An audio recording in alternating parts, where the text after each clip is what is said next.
Welcome back to the Real Life Moms podcast. This is a place where you can take a break from all your to-dos and take time to focus on yourself. I'm Lisa Foster, your host, and I am passionate about helping moms prioritize themselves. On this podcast, we discuss strategies to promote our mental, physical, and emotional well-being. And today we are connecting with our feelings, especially the ones we are ashamed of, including anger and hatred. And I am here with fellow mom, Bronwyn Schwagert. She is a psychotherapist and a podcast host of Angry at the Right Things. And she knows that even though feelings are invisible, they don't evaporate, but stored away in our bodies when they're disowned. So, hi, Bronwyn. Welcome to the show. Thank you, Lisa. I'm so excited to have you, as I feel like I had a little feelings coming up just even between work and here today. So I'm excited to see how this is all affecting our lives. But I have to ask, you have a podcast called Angry at the Right Things. And I mean, you got to know the question, like, what are the right things to be angry at? Yeah. Oh, wow. No one's ever asked me that question. That's so good.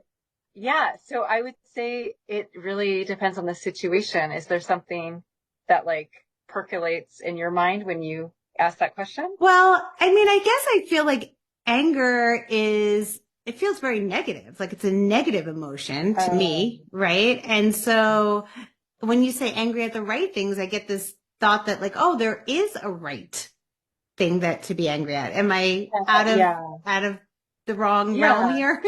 Okay. Yeah, I could see that. So, and I'm glad you said it's a negative emotion. I think most humans see it as a negative emotion. But, first of all, we therapists will say the truth is there's no such thing as a good feeling or a bad feeling, a right feeling or a wrong feeling. We don't judge our feelings. Guess what? They're involuntary. So why would you judge them? What actually matters is how we act with those feelings, right? So anger does get associated with negativity because we see a lot of people being verbally violent, physically violent, doing stupid things with their anger, right? So people can make really poor choices when they're angry, yes. And I think that is kind of the notoriety that we all associate with anger, unfortunately.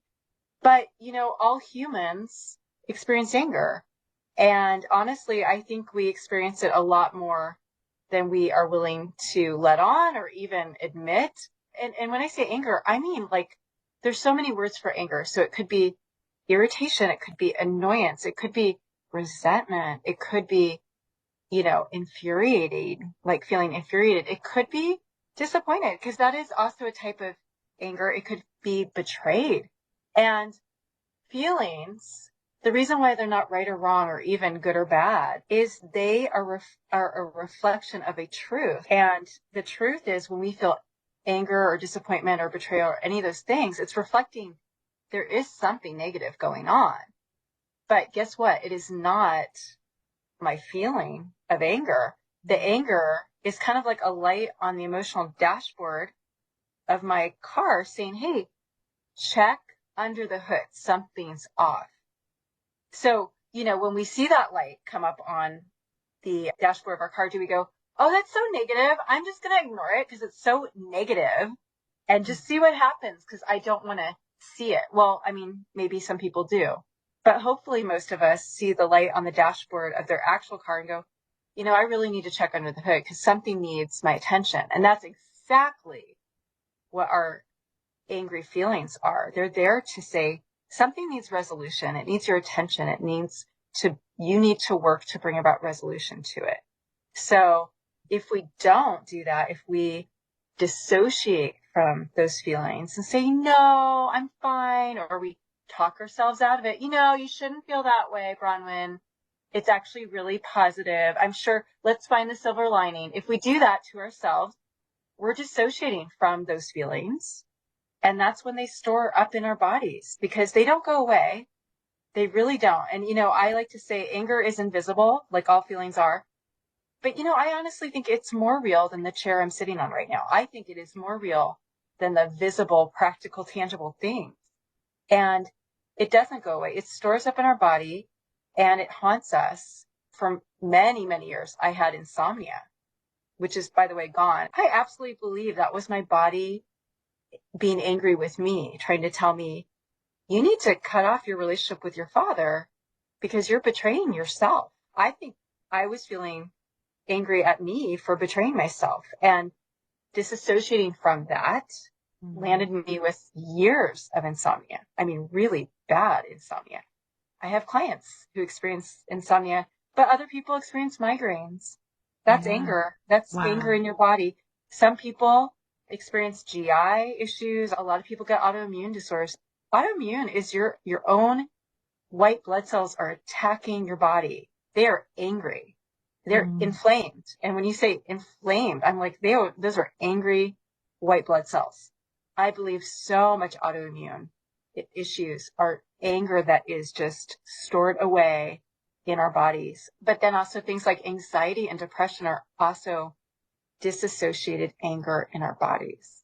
I love the idea of this like light check in the car that we should look under the hood and see where that anger is coming from. And so what I'm hearing is that if we either push down or ignore, dissociate, that this anger actually can manifest as other things stored in our body. Oh, yeah. Would you like an example of that? Yes, I would love that. So, one of my podcast episodes, I talk a lot about my own relationship with my daughter, who's now 20. And we're doing great now. But for 14 years, I was her enemy. It was like she was a teenager for 14, since she was 5, basically.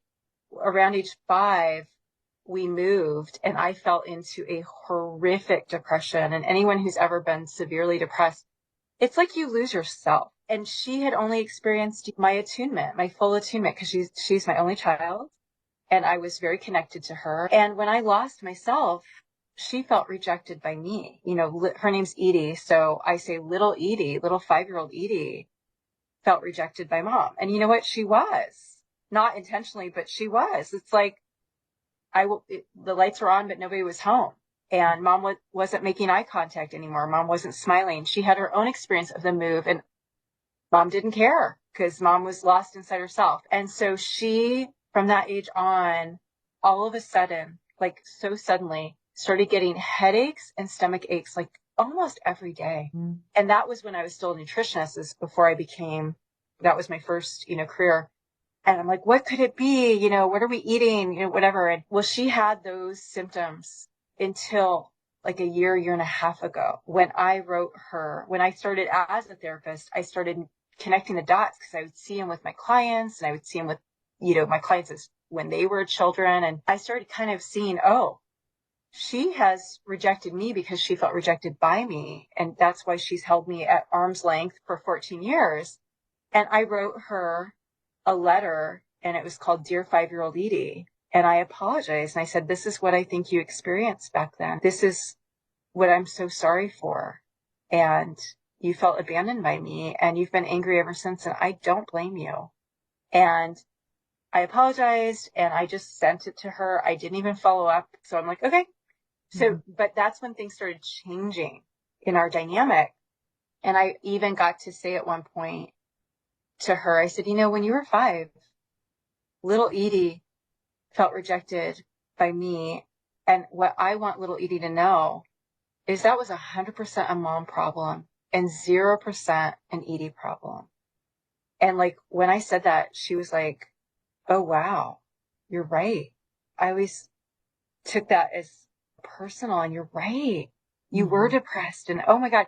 And it just did something for her. So during that year and a half where we were I was winning back her trust, basically as her parent, her headaches and stomach aches that persevered for 14 years completely stopped. Wow. And her anxiety, she had so much anxiety, it completely diminished. That's incredible. I mean, that's such a great example of how those feelings can really manifest as physical symptoms. And yeah, I agree. I think it happens so much more often than we think. And I see patients too. I'm a craniosacral therapist and a physical therapist. And yes, there are so many times that clients come to my door and go to the doctor and they're like, I don't know, they're finding nothing wrong with me, but this is how I'm feeling. And you're right. So tell us a little bit more about this actual storing of the feeling in the tissue, in the body, being trapped in there, and maybe expanding into like, how are we able to release this? Because I'm sure people are listening going, Yeah. oh, I have all those feelings, however, Sure. and I'm sure it's stored. Yeah. Like, how do we get it out of us? Yeah. Well, I don't know exactly how it stores it physiologically. Yeah. I wouldn't have believed this when I was a nutritionist. I wouldn't have ever believed, I would have thought, oh, someone's making this up. And now it's like, oh, wow. Like I cannot deny it because I see it every single day. With my clients, I'm learning different feelings store in different parts of the body. And it's going to make intuitive sense to you and everyone who's listening, but it's crazy. Some of my clients have had eating disorders or disordered eating.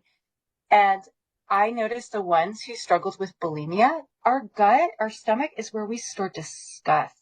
Like when people say, oh, I feel sick to my stomach. I'm like, what made you feel disgust? And the other thing that we store in our stomach or our gut is shame. And I really think shame is also disgust. It's self-disgust. So I believe our uterus actually is where we feel the lack of nurture that we're getting. This sounds so like hocus pocus, honestly, but I really believe this. I believe like women with really severe premenstrual cramps, it's like their uterus is like, wait, how am I supposed to nurture someone when I am not getting the nurture that I need? Like I'm angry about that. It's almost like the uterus is just like angry. And I actually just had a client yesterday. This is crazy too. She was sharing how she just moved and unfortunately she lost her plants that she's had for many years. And those plants have been her one consistent source of nurture. Like she even said that. And she said, oh my God, while I'm talking, I'm getting cramps. And she had been having cramps around the loss of these plants. They all died when she put them outside. She didn't realize how hot it was. And she's like, it's not my period, but I'm cramping. And when she talked about how she loved those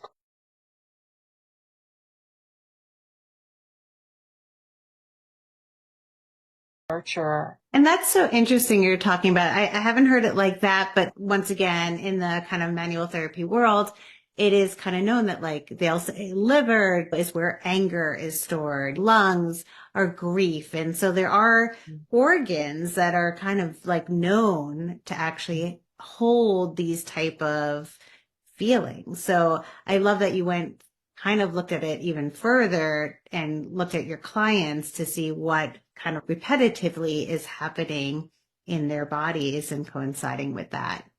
So we're talking about the storing in the body. Now, how do we I mean, I have two questions. Like, how do we prevent this from even happening if there are emotions? Are there things that we could be doing as we're actually feeling the emotions in the moment? Yeah. So maybe let's start with that one. Absolutely. So when we feel something in the moment, we need to learn to self-attune. And the thing is, we parent ourselves the way we were parented. So there's a lot of unlearning we need to do and heal our relationship with ourselves. But that said, that sounds really like long and hard, and it's not. It's just saying, you know what, little Bronwyn, I am so sorry. I have abandoned you and dismissed your feelings for so long and even shamed you for your feelings, especially the angry feelings. I'm so sorry. And you know what? Let's start with the anger. I want to really heal my relationship with you, and I want to give you permission to feel it. Just feel it in your body, and I will listen and I will validate. And I'll just say, you know what? Yeah, you are angry, and that's okay to feel that. Of course it is, because someone just hurt you. So what do you need? Because our feelings tell us what we need. So when we start with like, I feel angry in my chest, and for a lot of people, that's just anxiety. But what I say is that's suppressed anger. You just say to yourself, no, little Lisa, you're angry and you have permission to be angry. Help me understand. I validate it. You have every right to feel that way. Help me understand. And what do you need?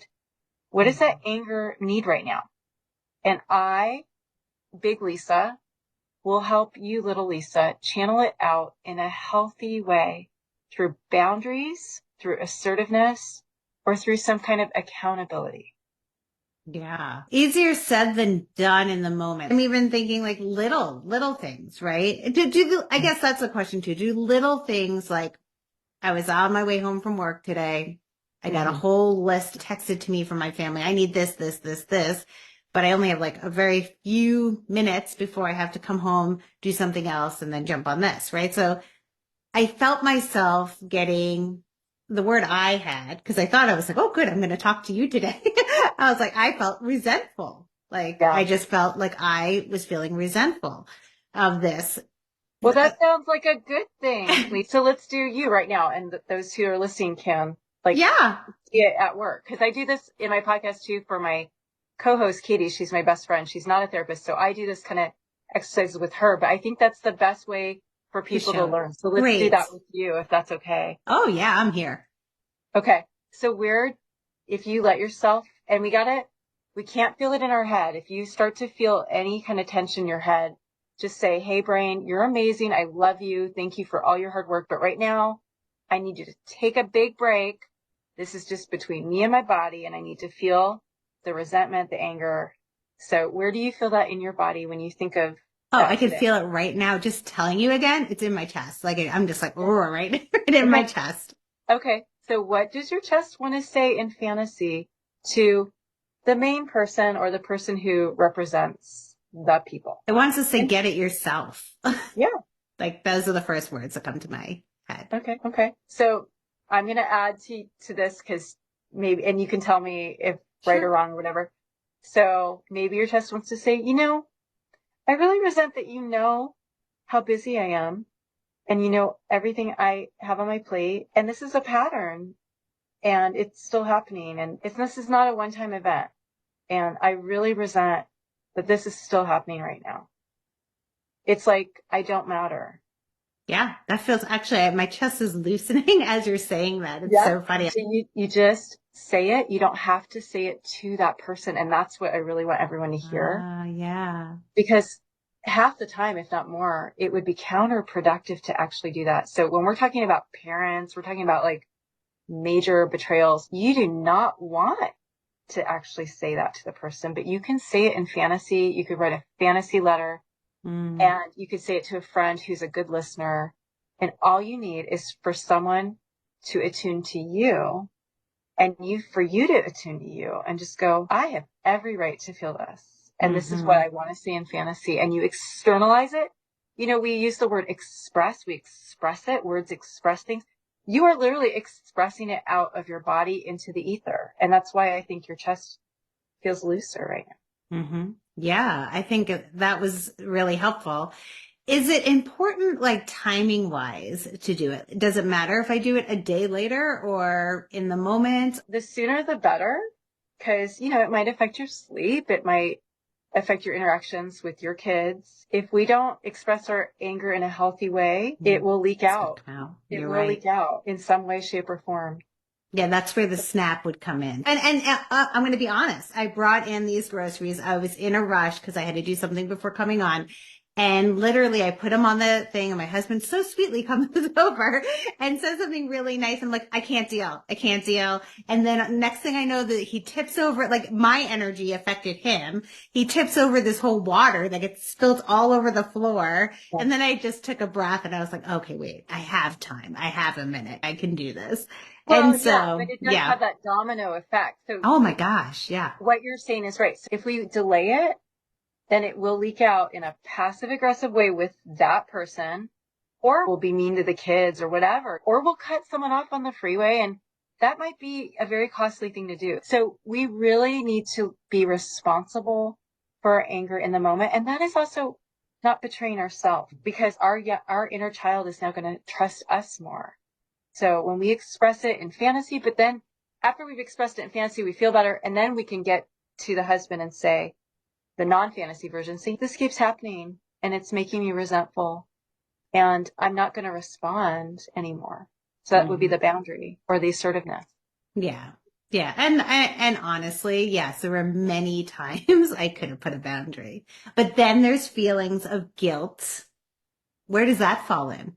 The guilt. Yeah. Why would you feel guilty for having a boundary? I have been told that many times. I've had somebody literally say, Lisa, you just put a boundary. Why do you feel guilty? I don't know. That must come from somewhere. Because I'm sure you're not the only woman or mother who feels guilt when she has a boundary, right? In fact, I'm being very sarcastic because I think you represent every woman. So we parent ourselves the way we were parented. So you're parenting little Lisa. You're like, that's wrong, little Lisa, to like have limits. That is wrong. You're a little robot, not a little human, little Lisa. It's not okay to say no. It's not okay to have a limit. And so we have to heal that relationship with ourselves. And so what I do with my clients is I lead people in integration exercises with their inner child, where we see we go to like what I call an imprint memory. And it can just be any memory that is kind of emblematic of where we were guilted for saying no, and we were guilted for being a human versus a robot. And we picture, let's say we picture 7-year-old Lisa, and she's being guilted for being human. And I would have you picture little Lisa, and you're talking to her, and mom and dad are fading in the background. It's just you and her, and you're making eye contact with her. You're getting on her level and looking her in the eyes and say, little Lisa, I see how guilty you feel for being human, for having a limit, for having needs, for being burdensome on others or inconvenient to others. And I want to let you know that the truth is you're not a burden. You're not a burden to me. And you get to say no to me as much as you want, because I love that you're human. I love that about you. And I will honor and respect your natural human limitation from here on out. And I will meet your needs, and I will validate your feelings because they matter to me, and I will prioritize them. And I'm sorry I haven't done a good job of that. I'm sorry I've parented you the way we were parented, but that's changing today. And your anger matters to me. And I'm going to help us channel it out in healthy ways with no guilt. I'm going to help us trust ourselves because we matter too. And I need you to see that when you're guilted by your mom, I need you to see that that's a her problem, not a you problem. And you've won my approval, little Lisa. There's nothing left to win because you already have it and you can't ever lose it. There's nothing you can do that can add to it or ever detract from it. And you belong to me. And so now you're free. We're free to disappoint the hell out of everyone else because I will never leave you. I will never abandon you. I will never reject you. I'm here to stay. Yeah. Wow. That is powerful now, isn't it? Now I hear you doing that, for me, which feels amazing, by the way. I love you as big Lisa, but how do people do this themselves? It seems like you have to be good at like self-talk almost. What about people who aren't there yet? Well, I think it starts with the self-attunement. So it could be as simple as you're driving home and you're feeling the anger. And instead of like ignoring it, instead of dismissing it, instead of minimizing it, you're going to say, you know what, Lisa, you have every right to feel resentful. And you feel it right in your chest. And that is exactly what you should feel right now. That's great. What do you need from me right now? Mm-hmm. Where does this anger need to go? How do we need to channel it out? And once you start developing that relationship with yourself, I think naturally you're going to start healing that relationship, and it's going to just grow. Like relationships grow when they're healthy. Yeah, that seems so much more doable. So what is it that you want moms to know that maybe you didn't know back then? That's a great question. So I would say, on the episode where I talk about my own daughter, I think the episode is called How to Overcome Betrayal in the Best Way Possible or something like that. Because I betrayed Edie, my daughter. But I talk about rupture and repair, which is something, certain kind of therapists will talk about. And the point is, we can't avoid rupture in any relationship. That's not realistic. That we're going to have rupture. If you've known someone a day or two, like there's going to be a rupture, especially when you live with them day in and day out. So we're going to fail our kids. We absolutely will. And there's no shame in that because that's what humans do. We fail. The shame isn't from that, because we're human, what we need to do is have a really good repair. And that's what all the research, all the attachment theory shows, that actually, and maybe you'll like start to make this connection, but they show that the healthiest, strongest relationships in the world are ones, you know, let's say just between two friends, where there's been a rupture, but there was a great repair. Because what that does is it teaches both parties, just kind of implicitly, this is a safe environment for us to be real and make mistakes and fail. And we're going to be honest and authentic afterwards and apologize. And that creates a safe environment for a child to grow up with a mother who says, you know what, little Johnny, I'm sorry that I yelled at you. Mommy was wrong to do that. And mommy's sorry. And she just wants you to know that that was a mistake. And what that does is it teaches Johnny that he matters, just implicitly. You can tell a child they matter. I don't think that lands for them. But if they matter because you're showing them by an apology, by saying, you know, Johnny, you're right to be angry with me. Mm-hmm. I don't blame you for feeling angry. Then that teaches them they matter. When their feelings matter, they matter. So it's teaching him that, but it's also modeling for him. Humans make mistakes, Johnny, and it's modeling that. And so little Johnny doesn't grow up to feel shame. Like when he makes a mistake, he is a mistake. He's not going to confuse those two things. He's not going to conflate those. He grows up like, okay, I made a mistake. Cool. And he'll even learn, we learn from our mistakes. He's going to learn all of that implicitly. Mom is creating a safe environment for him to make lots of mistakes. And you know what? How in the world are we supposed to grow in an environment where we can't make mistakes? Because in order to grow, you need to make tons of mistakes, and it needs to be a safe environment for that to happen. So there's just so much with a good repair, like having a relationship where when there's a rupture, we go first, we model that. We don't demand it of them until we model it for them. Mm-hmm.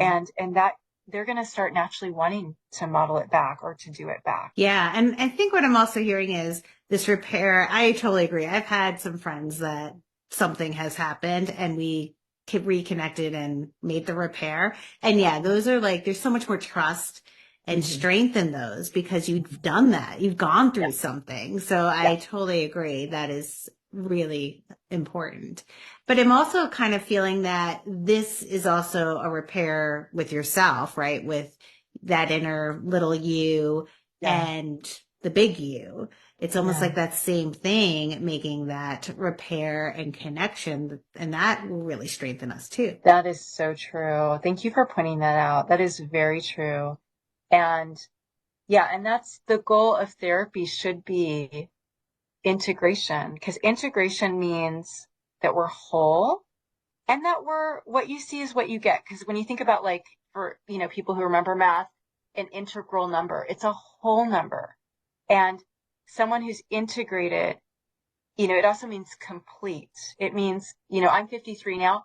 I finally feel right now like I'm the same age on the inside as on the outside. And I did not feel that until, you know, not too long ago, actually. I think in my 40s, I felt like I was in my late teens. I always felt kind of just like, I don't know what I'm doing. Everyone else seems to know. And now I'm like, oh, I know what I'm doing and no one else does. That's the truth. But anyway, so integrated, it's whole, it's complete, it's mature. The word mature in Spanish is maduro, which means ripe, like ripe.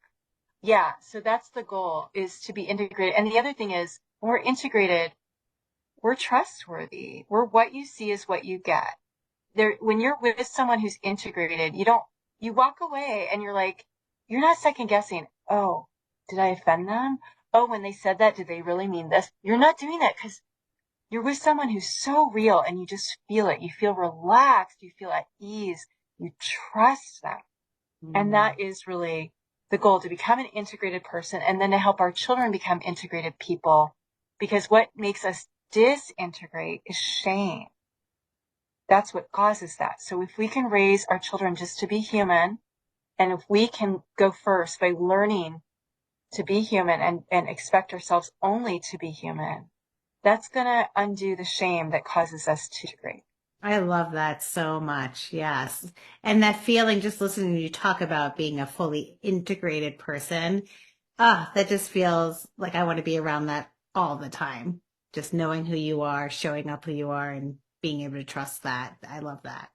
So where can the listeners find you? Yeah, so my podcast is at anywhere you find your podcast, but it's Angry at the Right Things. And I think I have 18 episodes right now. So it's 18 hours of me speaking basically with my co-host Katie. I don't do interviews, so it's just a lot of this kind of stuff. But Katie helps slow me down like you're helping me do. I can kind of talk a mile a minute. And then I do the exercises with her.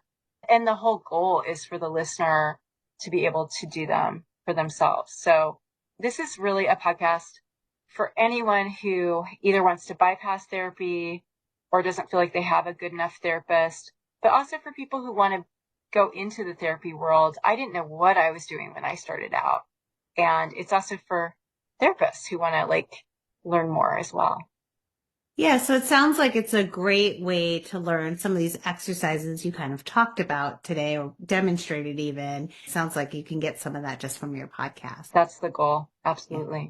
Well, is there anything you want to leave us with before we go?